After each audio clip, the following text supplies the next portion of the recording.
Hey, one more thing before you go. What if laughter could heal division? What if the key to bridging our most polarized conversation wasn't found in politics, but in poetry, music, and a little bit of Dr. Seuss style? So stay tuned. We're going to have a conversation with a man that can answer all of his questions and more. I'm your host, Michael Herst. Welcome to One More Thing. Before you go,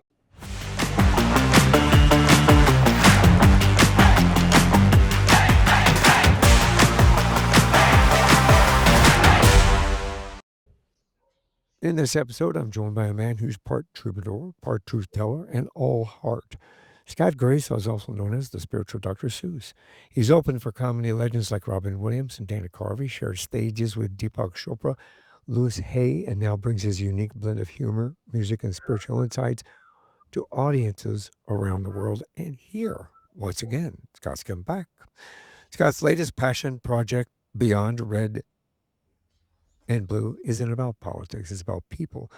It's about rising above outrage, reconnecting with our shared humanity, and learning how to depolarize our minds, no matter where we stand on the spectrum. In this conversation, we're going to explore how a spontaneous poem can disarm division, why blame might be the biggest barrier to change, what it means to raise a child in a generation with compassion and courage and humanity, and how curiosity, humor, and well timed rhyme might just save the world. So grab your favorite mug, open your heart, and get ready for a conversation that will entertain you, enlighten you, and hopefully inspire you. Welcome to the show, Scott. Thank you, Michael. What an amazing journey we've been on here before. We've had conversations. You have this Mhm. wonderful gift of music that comes out of you and poetry. I think that you've been sharing with the world for quite some time. So thank you for being here again. I'm excited. My pleasure. So let's tell everybody a little bit about yourself. Where'd you grow up? I was born and raised in Brooklyn, New York. Brooklyn, Brooklyn. That sounds like a by way of Georgia. Yeah, I'm doing a little creative dissonance. When I go back to New York, I start speaking like a New Yorker, but when I go to Georgia, I start speaking like I'm from the South. Georgia. Well, So I'm doing we two should get different mint realities. juleps and mint juleps to continue the conversation, or Your something like peace, that. Michael. Uh, well, life has been. How's life been since we spoke the last time? It's been it's been birth and resistance to being impregnated by my next book and my lecture series. Like when spirit I call spirit knocked on the door and said, we want you to start talking about unity and rising above polarity, and that there's something more important than convincing other people that your perspective is right. That scared me, because going to places where people have very strong opinions about what's right and what's wrong, they're not my favorite places to be. Yeah, I So agree. I've been in a perpetual argument with the universe, but this book is flowing through me. Poems are coming to me. There's a message much bigger than my resistance can handle. So I'm saying yes to it. I think that's a positive thing. Obviously, and the world is in chaos at the moment, and I think we need a bit of positivity. And I say the world because it's all over. It's not just here; it's everywhere, and Yes. it's kind of a domino effect with what's going on. You've been called the spiritual Dr. Seuss. Yeah. We spoke before. For those of you that this is the first time you've met Scott, he is the spiritual Dr. Seuss. It's amazing. I've got a link to his YouTube channel and everything in the on the webpage when we're done with this episode. But you got to check it out. Um, you often open your talks with a poem.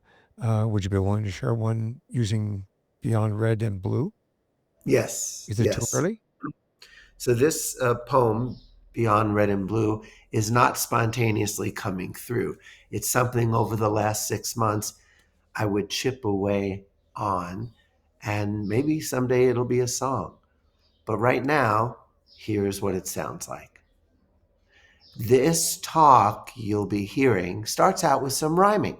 Consult Dr. Seuss for a lesson in timing. But this is no fable for babes getting tucked in.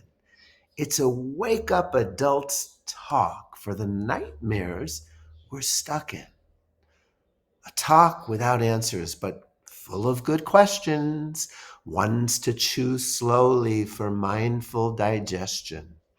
Like, why do most people see just red or blue? Could there be more than one right point of view? Are opinions synonymous with what is true? Is this what our founders envisioned we'd do? Now, old honest Abe, he was the man. A house so divided cannot long stand. He was Republican, President Lincoln, and I'd like to see more of the ways he was thinking. Why are opinions becoming more rigid? Why is the Cold War becoming more frigid? I've cooked up a theory, it may need more cooking, but it points to the glasses through which we are looking. A dark pair of glasses that blocks out the light. No room for discussion. You're wrong and I'm right. Blood pressure rises, adrenaline spikes, and I'm left with two choices: just fight or flight. And when I'm choosing between those two F's, it brings out my worst traits and hides all the rest. No thinking things through. It's time to go tribal, to stick with my own kind and steer clear of rivals. My rivals are totally up to no good. They simply cannot be the least understood. Now, this is where I just added a new line. Let's see if I can remember it. Um, uh, I love watching Fox News or MSNBC because those peeps are wearing the same glasses as me. Now, these glasses make sure I obscure self reflection. So I have the high ground and moral direction. Now, it's easy to see those dark glasses on Putin, but in my own mirror, now that I'm disputing, I'd rather be blind to my mind's battlefront so I can cast blame on those liberals or Trump. Could it be most of us are wearing these glasses, letting the media blow smoke up our asses, using social media for amplifying the reasons the other side needs demonizing? Our differences seemingly so polarizing, we can spend half the day back and forth analyzing. And through algorithms, we see only our side and think the whole internet is our tribe. The trespassing's always those other dumbasses, and never the fault of our own faulty glasses. May this talk help us take off those glasses and see what we all have in common, our humanity. That's an amazing poem. I think that it opens up some thoughts. Yeah. It does it make it kind of hard to cling to the idea that one side is the problem? And if so, Hope how do we so. begin to create change? We like you said, one is blaming the other is blaming the other, and they don't seem to be working together. They seem to be butting heads. I'm right, Indeed. you're wrong. I'm right, you're wrong. Yeah. Yeah. There's no communication happening because nobody's curious about trying each other's glasses on for size. That's the beginning of connection. Is I'm tired of my own perspective. I know what I believe. I would like to see life through your eyes. What brought you to believe what you believe? And how does it keep you warm at night? Like I was on an airplane once, and there was a couple of people with red hats that were across the aisle, which is very symbolic. And my first reaction was to isolate myself and make sure that I don't talk to them. And we had 4 hours on the plane, so eventually I took off my headphones, and I saw them over there talking about their grandchildren, looking at pictures. And I said, "Excuse me, but how many grandchildren do you have?" And they started crowing about their grandchildren. I asked them, what are their names, and let me see pictures. And they asked me about my daughter, and I showed them pictures, and we started to bond over things we have in common. And at a certain point, I felt a curiosity that really took the conversation to a whole other level. I said, "Do you mind if I ask you a personal question?" And they said, "No." And I said, "What kind of world are you hoping that Trump creates for your grandchildren?" And they painted a picture of a world that I am, you could say, fighting for, standing for. It's like we want the same thing, but we have very radically different strategies for how we think we're going to get there, and maybe even different worldviews. Like the fundamental assumption that I have about life, about God, it's like that may be different from other people who have the opposite assumption. And then how do we communicate when our worldviews are diametrically opposed? I don't know. I find it interesting. No, I personally, I mean, I find it interesting. As you know, I'm a retired police sergeant, and I worked domestic violence for the longest time. And even just regular on the street, and understanding and seeing uh, people at their worst and seeing the best people at their worst in most circumstances. When you have a connection with a cop, you're either a victim. Typically, you're either a victim or you're a criminal, one or the Yes. other. There's a very rare thing in between where it's just a common humanity connection, mostly. Yeah. So the commonality that I found is what you had just said. Communication is the key. Most every dispute that I've ever been to, whether it be a bar fight, a domestic fight, any type of a situation where people were at each other's throats for whatever reason, it all started with miscommunication. Yeah. It all started with somebody starting out with miscommunication, the other person not understanding. So I do believe that, we as humanity, we as human beings have a responsibility to understand that communication is the key to success in solving our problems in relationships in world problems. I think communication is key. So I believe you're right with regard to that.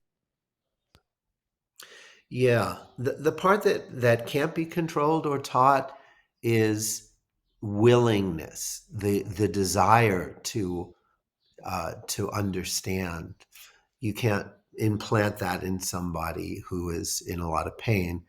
And I see the ping pong match of right and wrong, blame, as people who are in pain, who need to be heard and don't have the ears to hear because they're in so much fear or anger or pain.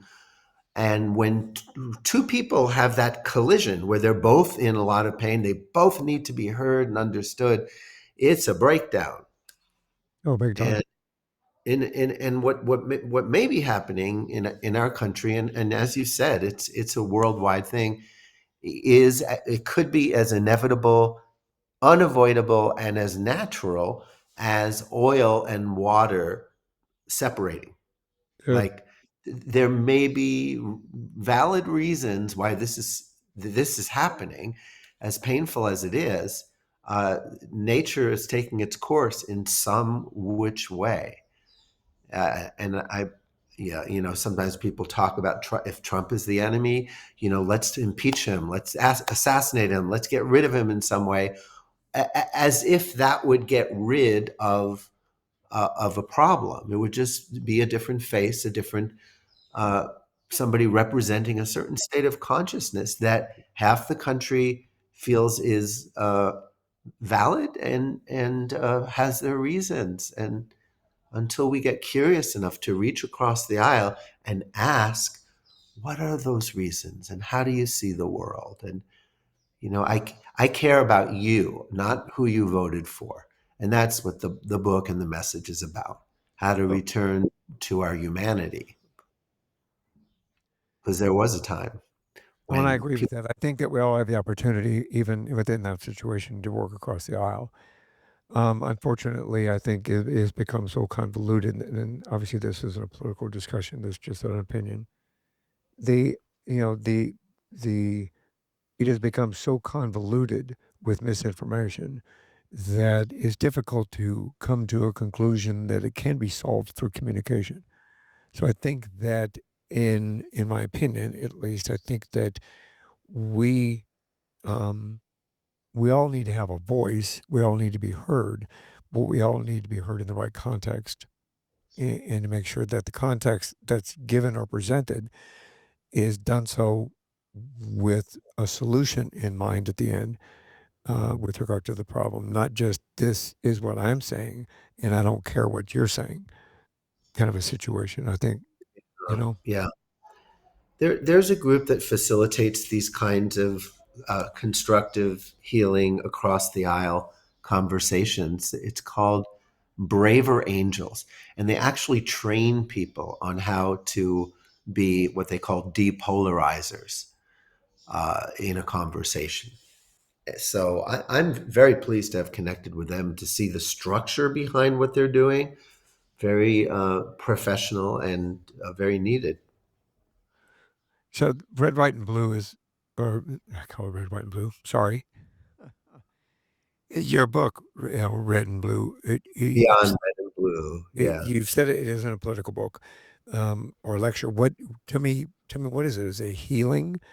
Um, like a mirror? Is it a musical intervention? Help me to define the work. uh, I would say it's like Jimmy Stewart explaining politics in a very simple way of, it's just people, it's just us here, and leaders are not demons or angels and saviors, and they're actually very often bogged down by corporate interests, and they're not going to lead the way. We need to take our power back, and it happens one heart, one mind uh, at a time. The dehumanizing takes uh, takes its toll, and then somebody says, "I'm tired. I am so tired of the separation between people that I'm willing to soften my opinions enough to uh, uh, to put connection before correction, to put uh, humanity back on a path of sanity, from dehumanizing to depolarizing." So the book is a collection of anecdotal stories, true stories of my adventures with reaching across the aisle. I've been taking Republicans out to dinner. That sounds like a heck of a pilot for a TV series. It could be. That would be fun. Oh yeah, it would be. Uh, Sorry, the producer in my head just yelled at me. uh, yeah. oh, it's So what is that comedy show with is it Jerry Seinfeld that does the coffee with a comedian? he does. Yeah. Yeah, It never took off the way like the that driving the carpool karaoke. I think he was trying to find a comic version of carpool karaoke. I've that's seen what a few of them. They were kind of cool. They're kind of cool. That may work. That may work. Or it sounds like another book, at least another book. So, Yeah. um, I know that we just talked about how that we don't what kind of inspired you to create this um, piece of art. I would call it a piece of art if you don't mind, because I believe it incorporates again written word. It's poems. It's music. It's connecting. Who do you want to speak to? What I mean, is this truly for everyone, or in this day and age, as you mentioned earlier in this conversation, that typically people are polarized to a point where you're either left or you're right, and somewhere possibly in the middle. Uh, uh, and then of course Elon Musk says he's going to start a whole new political side to come in. We don't know what that's going to entail, but who who who are you trying to reach? I'm just putting it out there, and I'm very curious uh, if it can reach people who are like college students or working at Apple or Google. They have meditation rooms uh, so I would say that the corporate world, but more the Google Apple people, college campuses, kids just forming their opinions, and we'll see. There's a Unitarian church that has me speaking soon, and churches are pretty safe for me. I've been doing churches, synagogues, those places. Everybody agrees with me, and it's my womb. What I'm really really excited about and scared is getting out of my comfort zone and communicating with people who may feel threatened by what I have to say. So the I think your audience, um, at least I would hope that your audience is open to the opportunity to understand that what you're sharing with everyone is the opportunity for us to be able to have a conversation, a civil conversation, um, not a I'm right, you're wrong type conversation, but a civil conversation to come to a solution to help us as a whole. Because whatever happens here, in the United States, whatever happens here, it has an effect worldwide, and I think that um, it it's far-reaching, in my opinion. Yeah. And I had to bring. Do you mind if I ask you a question about your daughter? No, I don't mind. You don't mind? I said, no, no, don't do that. Go away. um, I, I'm sorry, I didn't realize you had a daughter, even from the last time we had the conversation. So Oh, we share that in common because I have 2 daughters, and yes, you do. obviously, this day and age, priorities are kids, right? Is your daughter helping you stand up for what you believe in? Well, she is. She's like a teacher because when she was when she was 5 years old, she decided that she learned napkins come from cutting down trees. So she refused to use napkins anymore. So there was like this, she was born with a sense of direction and integrity. At age 10, she became vegan, which makes dinner very interesting. At her house now, her mom eats meat. Her stepdad is a vegetarian, and she's a vegan vegetarian. So they all get along and figure it all out. Uh, So she's been my teacher, and she's brought out the best in me and the worst in me, the most unconscious uh, uh, I've ever been, you know. But yeah. even with that, the time where I almost wounded her the most, I actually stopped myself. We were playing on the bed. She was like 3 years old, and she slapped me really hard, and it was just very quickly, like a reflex.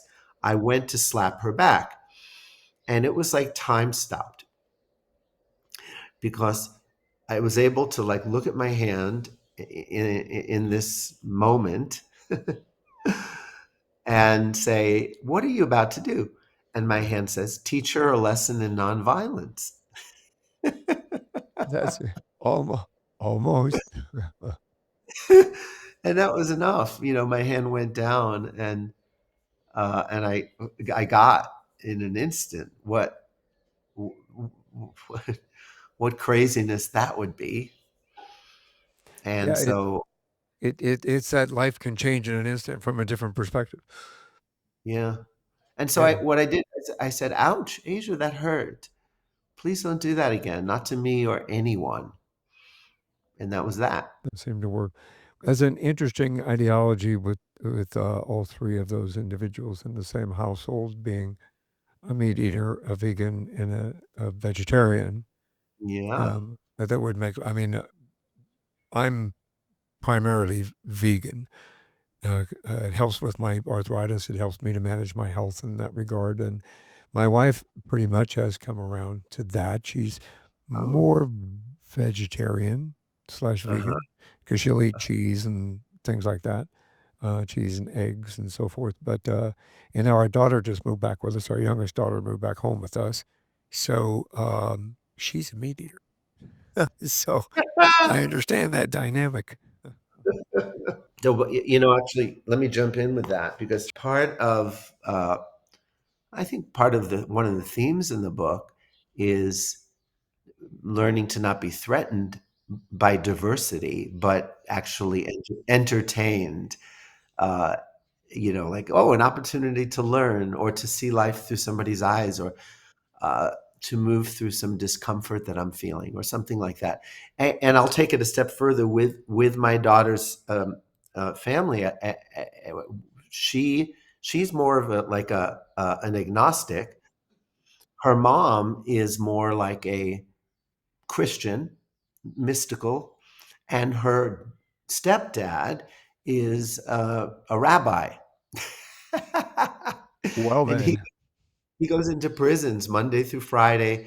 He goes into San Quentin and gets paid to, pray and counsel the uh, the prisoners. And so one of the things that my we're all learning, and my daughter is having modeled, is it, it it doesn't matter so much what your religion or not, no religion, or this religion or that religion. It's kind of, to me, it's as important as what clothes you wear.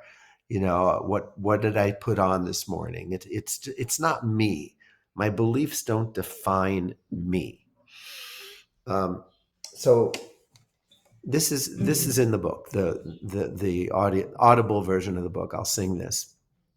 When I first moved out of Brooklyn, New York, the first place I lived when I was on my own was in Greenwich Village.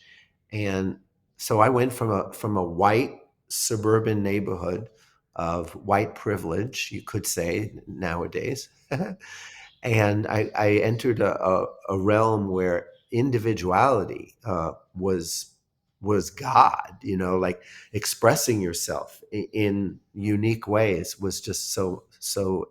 And so I felt really uncomfortable there for a while, and I learned about prejudice because I started to prejudge people who looked weird, or different, or in some way threatened my sense of self.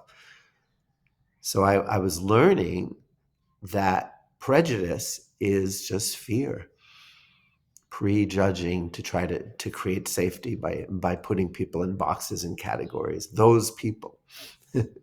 So I wrote a song to help me get over my prejudice, called the Rainbow Song, and I'll just sing a part of it for you. One day I took me a walk in Greenwich Village, New York, to catch up on the latest crazes. I found a brand new reference for sexual preference listed in the yellow pages. I stumbled upon a crowded hair salon. The line went around the block. There was a special that day on purple body waves with a little green on the top. Yes, we're becoming a rainbow. Yes, we are seeing the light. Would you rather see through a color TV and throw away your black and white? Yes, we're becoming a rainbow. Yes, we are seeing the light. It's so hard to stay with your own kind these days when no two people look alike. Well, there's new races, new faces, new colors, new creeds. We're swimming in diversity. You can keep company with the folks you agree with, or sample the variety. I got a born again friend who dabbles in Zen. She's Christian in a mystical way. If you don't like your religion, get a second opinion. Why stick to only one faith these days? Yes, we're becoming a rainbow. Yes, we are seeing the light. Would you rather see through a color TV and throw away your black and white? Yes, we're becoming a rainbow. Yes, we are seeing the lights. It's so hard to stay with your own kind these days when no two people look alike, when no two people think alike, no two people are alike. Yeah. Well, thank you. Thank you very much. You'll be here through next Thursday. Did you sound like Elvis just then? Thank Well, you very much. thank you. Thank you very much. Uh, what? That's a wonderful song. What an opportunity for us to really embrace that message within that song. Yeah. And that's And it part of the occurred to audible me version of your book. Thank you. It occurred to me that many listeners, any millennium, probably doesn't know what the yellow pages refers to, So true. and they may see it as a form of yellow journalism. I don't know, but then the other thing is black and white televisions. I think you may remember them. I think my Absolutely family remember them. had a black and white television. I remember how exciting it was to bring home a color TV. Yep. Remember that. And I was also remember being the antenna mover and the channel changer before Oh, remotes you were there. channel changer. Now that can bring up people's control issues, Yeah. remote control issues. And three channels. You had ABC, NBC, CBS. That was it. That was it. And you can And go, they were all nonprofit, right? y- Correct? yep, go. And it was my dad was a journalist, and I remember him coming home, and he'd be working on something, and we'd sit down and watch something, and he'd want to change the channel, and he'd say, "Michael, go change the channel," and that was the remote, me changing the channel. Then I had to readjust the rabbit ears to make sure that that channel came in. So yeah, that's way back. You made me regress just a wee bit. Well, the hypnotherapy worked It then. did, 100%. Although I do have to make a quick reference when we were talking about Jimmy Stewart out there. So for those of Ooh, you that don't know Jimmy Stewart, if you are a connoisseur of old movies, or if you really want to get the Hollywood icon idol, he's one of the originals. So you should look him up on TCM, look up some of his old movies, and you'll absolutely love Jimmy Stewart. it's a wonderful life. His Absolutely, most famous. Yeah. absolutely. Scott, without naming any ideologies or parties, can you describe like principles in your ideal society? What would you consider an ideal society? Right now, what we see is a chaos. I know, I know. Well, first of all, chaos is very often a precursor to change. In positive changes can happen. Uh, like if you were clothes in a washing machine and you were tumbling all around and you didn't know the context of the tumble, it would seem like chaos. You'd be like, "Hey, we're all in chaos!" Ah. But there is a purpose to that chaos.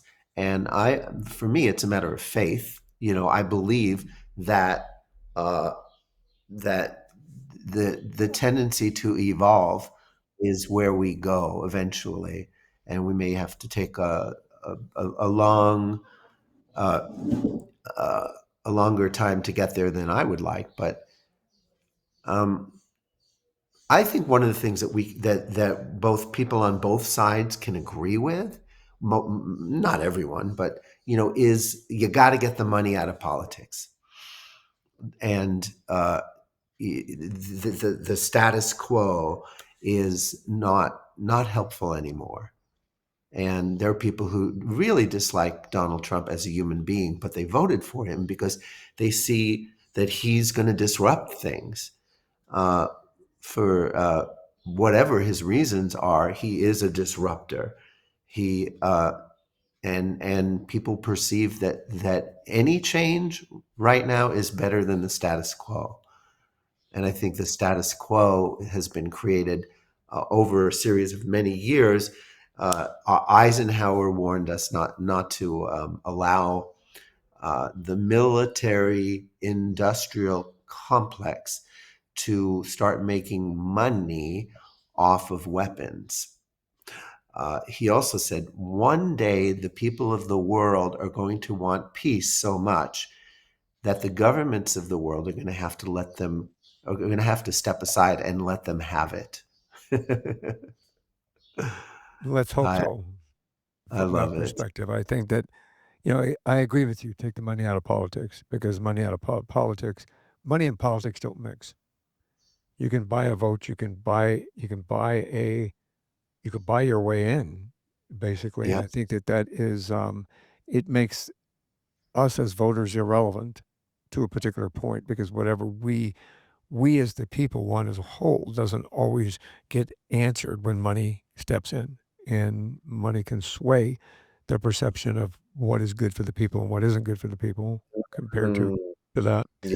The military, once we started making profit on war, once war became a profit, not a nonprofit, but I think some of the decisions were made by Based the on military. uh, Uh, so I'm a capitalist. I just don't. I think where we've gone to is capitalism on steroids. well, yeah, I mean, I look, we all look. I would be very comfortable making a couple $100,000 a year, and I'm all for. I've got my own business. This is my own business, my personal business. So I'm a small business owner. So we understand from even that perspective. I respect capitalism in that regard as well. What, and this is again just my opinion. I think that once you start getting multimillionaires and billionaires involved in politics and paying that money in there to get what they want in the agenda they want put into place, Indeed, including war. War is business. As indeed. you said earlier, war is business.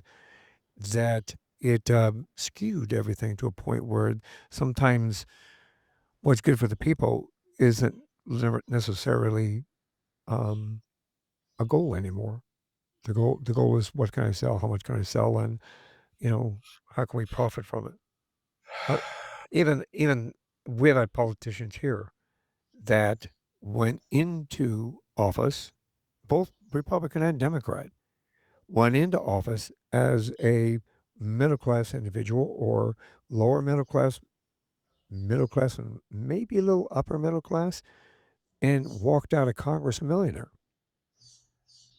And in my opinion, that's back in the very beginning, my family, the Trigg side of the family, helped build the the they were here through the Civil War completely.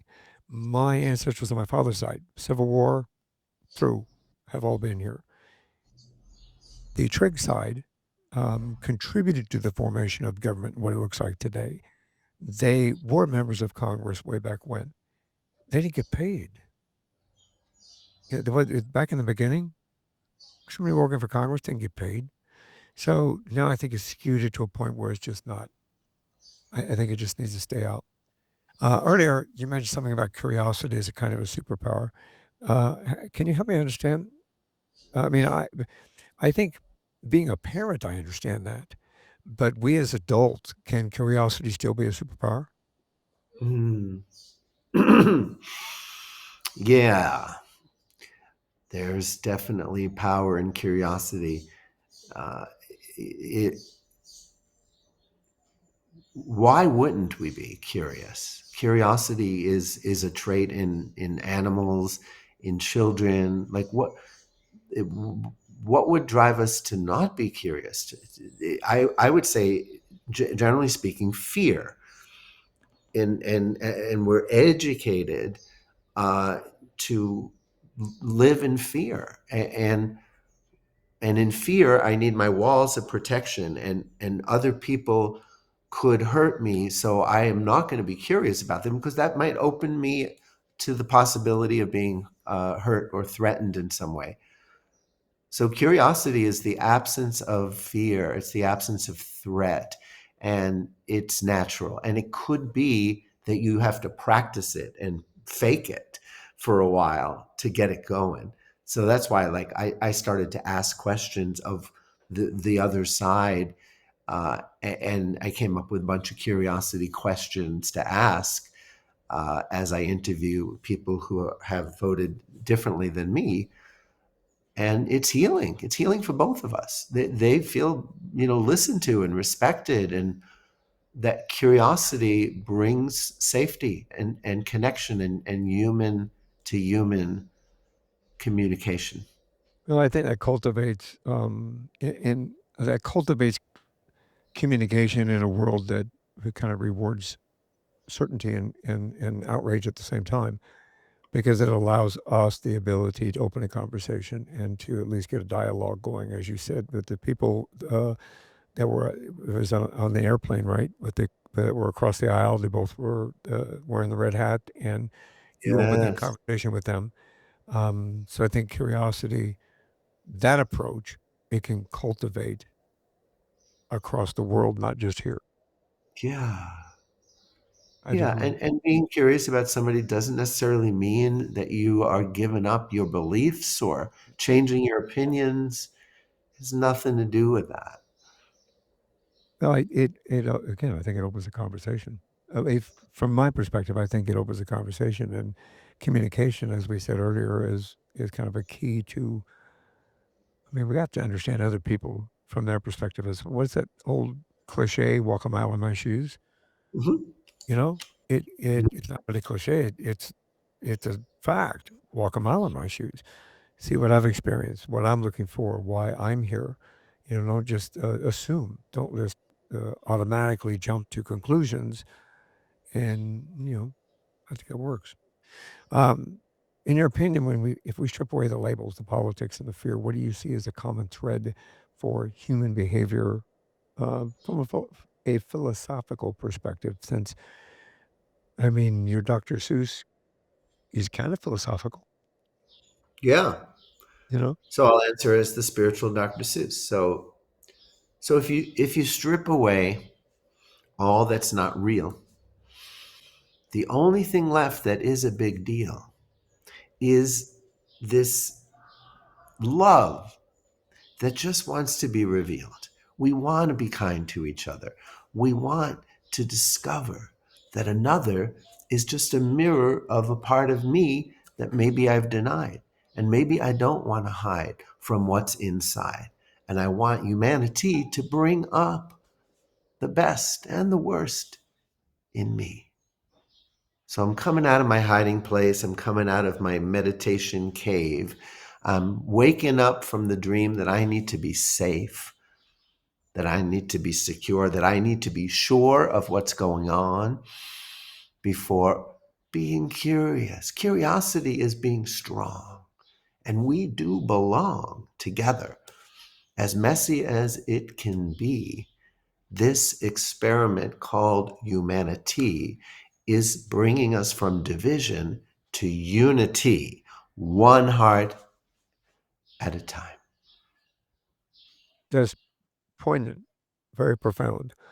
I think that brings us to maybe this question. Each generation seems to be believe the world is ending, uh, Yeah. from from young all the way to old. Um, why does ours seem? feels so intense. What can we learn from that? How do we move collectively through that, those thoughts and those patterns and that belief? I wonder if it was intense for my grandparents with World War One. If I could slip into their time frame, maybe they were experiencing the level of crisis that it seems like we're experiencing. I know with my parents with World War Two, it you know they were Jewish, and it was like Hitler wants to not just take over the world, but he wants to eliminate. Eliminate genocide. Yeah, so that was pretty scary. I'm sure major intensity. I grew up having nuclear nightmares and literally just frozen in terror uh, because I learned in school that a nuclear bomb would vaporize you pretty much, and that but then we would have these shelter drills in which we would like get out into the halls and just get assume a certain position, and it just seemed very weird that we would assume a certain position so that we would get vaporized. So there was something somebody wasn't telling me, and it was bringing up a lot of fear of the end of the world. It was a theme of mine, and now my daughter has the radical politics and climate change. So she's growing up in she's 16 now, and she's aware of climate change being a big issue. You know, she may not choose to have children. I don't know. But that's what's facing that generation. So the point is that every generation has its some challenge, and maybe ours isn't as special and as urgent as we think it is. Maybe in it's just that I kind of see it like our assignment. It's our curriculum to work with it this time around. Yeah, I think that we hopefully have taken lessons from history and lessons from what we've grown up with, and with everything between World War II. I mean, theoretically, from these generations, World War II, and then Vietnam, Korea, Iraq, Afghanistan, the Gulf War, all of those.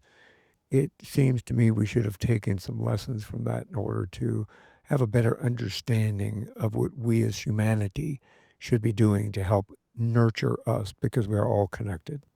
Doesn't matter what race you are, creed you are, color you are, gender you are, it doesn't matter. We are all connected. And I think that we as humanity need to have a Mhm. perspective of, are we going to survive or are we not going to survive?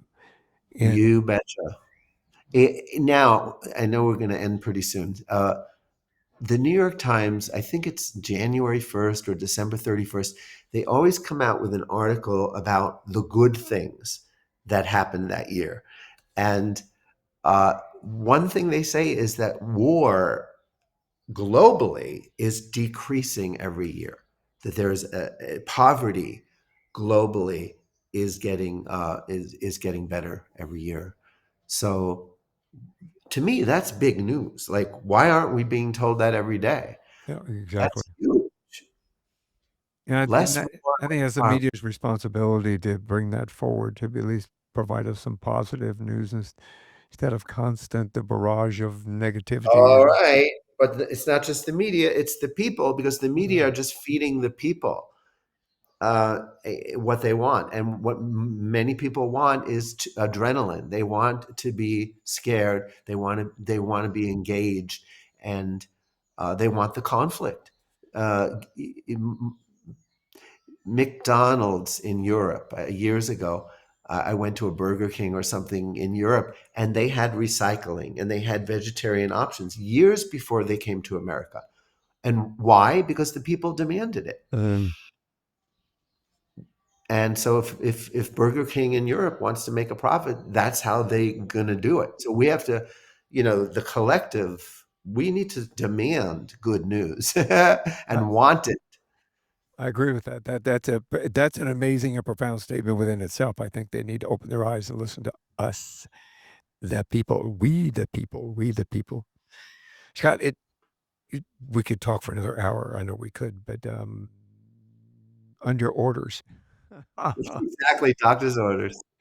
Uh, but yeah, it's been a wonderful opportunity to reconnect with you again, and I think that this new project that you're working on is going to, I think, take off on such a point that it will hopefully inspire, motivate, and educate some people. So I appreciate you doing that. Can you tell us how they can find it and everything else that you do? Because you're a coach, you're a guidance, and a mentor for both men and women. It's yeah. It's as simple as going to scottsongs.com and to subscribe, so that, and I don't send many emails. I forget. But I will let people know when the new book is out. So that's how to stay connected. Subscribe. And in the meantime, you also have 4 other books out that are available, and those are Yes. on the screen if you want to look at them, and they'll be available also with a link in the show notes so that they can find those as well. Yeah. Yeah. The last time I was on your show was to promote mindful masculinity. And you see there's a copy of it over there. That's the AI fantasy version of me. If I went to the gym and Yes, I may wore a borrow beard. that AI version. Thank you. Yes, I thought that was Scott. No, it's Scott. It could be Michael too. It could be. It could really could be. Scott, again, thank you. I really appreciate what you bring to the world and your song, your music. Music is the international language, isn't it? Hmm. So Yeah. I And appreciate you bringing. it starts movements. It changes the world. Somebody said that the Beatles did more to end communism in Russia than any politician, because the best way to make something popular is to make it illegal. So the government made listening to the Beatles illegal, and then all the records were passed around in black market. And just it, the government couldn't control the people anymore, and the people just said, "We want freedom," and they There got we it. go. We got it. That's This is we through the want the Beatles. same. We got to do the same thing in this country. We do. Freedom from what divides us, and let's start talking about what unites us. Because that's been, since the beginning of history, that has been the strategy of people in power, is divide and conquer. First you have to divide, then you can control people. That's why the curiosity, reaching across the aisle, is so radical. So it's important. It's important. This Yeah. is big of importance. This is one more thing before you go. You may have just said it, but I'm going to ask you, do you have any words of wisdom? Words of wisdom. Words of What do you wisdom. think? You can do it in song. You can do it in voice. I You can can do it in mime it if song, you I want. can do it in voice, I can do it in rhyme, I can do it in choice. But I think we just shared the most important part, which is don't let them, whoever them is, and I don't really care, don't let them think for you and make you angry and upset at fellow human beings for having different points of view. That's how they conquer, they divide. So, what we have in common is far more important. And that's where the conversation needs to be. Those are profound and brilliant words of wisdom. Scott, again, thank you very much. I'm so happy we reconnected. When the book comes out, please let me know. I'll make sure that gets in the show notes as well. And Yeah, let's talk again. of course. Absolutely. Yeah. You and I will be different people. So, and for one more thing before you all go, thank you very much for being a part of One More Thing Before You Go community. I appreciate each and every one of you. Please like, subscribe, and follow. And again, I'll have everything and how to get a hold of Scott in the show notes and the webpage at beforeyougopodcast.com. Have a great day. Have a great week. And thank you for being here. Thanks for listening to this episode of One More Thing Before You Go. Check out our website at beforeyougopodcast.com. You can find us as well as subscribe to the program and rate us on your favorite podcast listening platform.